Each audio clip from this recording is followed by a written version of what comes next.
कोली धरणावरील अज्ञात चोरट्यांनी motor pump केबलची केली चोरी। मालेगाव तालुक्यातील मालेगावपासून जवळच असलेल्या कोली धरणात शेतकरी बांधवांनी आपल्या शेतातील पिकासाठी धरणातून पाणी घेण्यासाठी धरणात मोटार पंपचे केबल टाकले असून त्या साहाय्याने शेतातील पिकांना पाणी देण्याच्या उपयोगात येतात।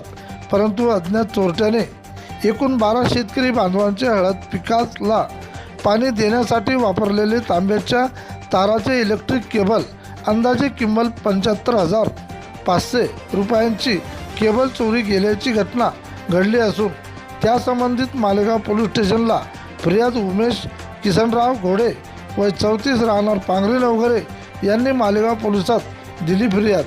दिलेल्या फिर्यादीवरून अज्ञात चोरट्याविरुद्ध विविध कलमान्वये गुन्हा दाखल करून पुढील तपास ठाणेदार राजेश खेरडे यांच्या मार्गदर्शनात पोलीस कर्मचारी करीत आहेत। प्रतिनिधी विठ्ठल भागवत।